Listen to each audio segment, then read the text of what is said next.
Welcome to my latest video. Today we're talking about the first set of Proxmox commands that will deal with containers specifically. We'll be using the PCT command, which stands for Proxmox Container Toolkit, and we'll do various functions. I will warn you though, this is not an exhaustive list, and there will be follow-up videos that expand upon the list presented here. Let's get started and have some command line fun. Okay, we are going to start with one of the easy ones, PCT list. So Proxmox container list. It's going to list your containers, show the VM ID, the status, whether it's locked, and the name. Moving on, we can say PCT list snapshot, and we have to provide a VM ID. So we'll say 1017. And it will tell us you are here. If there were more than one snapshot, it would list those snapshots like we saw previously with the Proxmox commands for virtual machines. Let's say you wanted to resize a disk. So we would use PCT resize. And we're going to say the VM ID 1021. We're going to say root FS. And we are going to say 12 gig. And that's going to take our existing disk and increase the size to 12 gig. This will take a minute to run, and it should give us a few more pieces of information here in just a moment. 0.0% non-contiguous. The file system is now 3,145,728 4K blocks long. So we have succeeded in resizing this disk for the VM. Next up, we can reboot a VM. For this, you need one that is running. So we're going to say PCT reboot 1017. And it will go ahead and restart that. So if we ran PCT status 1017, you'll see that it's running once again. Our next command is going to be PCT set. This lets you set options in your virtual machine.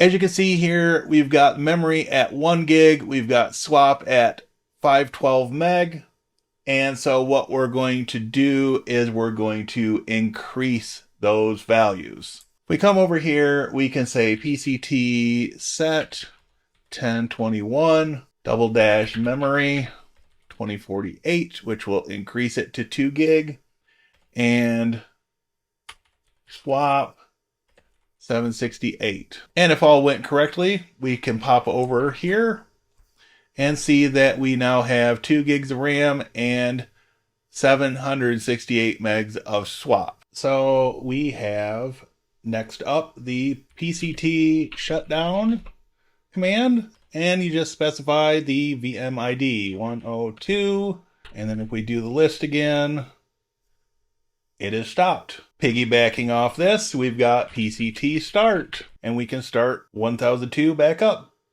Doing a list, it is now running again. Likewise, with containers, you can also do a hard stop, effectively pulling the plug. So PCT stop 1017, run the list again, and that is now stopped. One of the commands that I have recently started using, and why I waited this long, I couldn't tell you, but that command is PCT enter, and we're going to say 1014. And you notice that your prompt changes. So root at N8N. This is effectively getting you inside that container without having to be in the graphical web interface. Very handy if you're doing remote administration and troubleshooting. You can do this from the command line without having to be in front of a machine with a web browser. So we're going to do Control D to log out of that, and Control L to clear our screen. All right, the next command on our list in looking at container commands in Proxmox is pct destroy. Keep in mind you cannot undo this command, so once it's gone, it's gone. So first thing we're going to do is say pct stop 1021, list our containers again, and then pct destroy 1021. Do list one more time, and you can see it is in fact gone. Okay, the next command we want to take a look at is pct template. And for this, you just need to specify the ID of the container you want to convert into a template.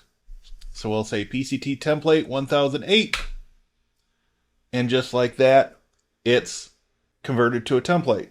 Now, I know this is running Debian, so we're going to say -- hostname deb template. And if we do pct list,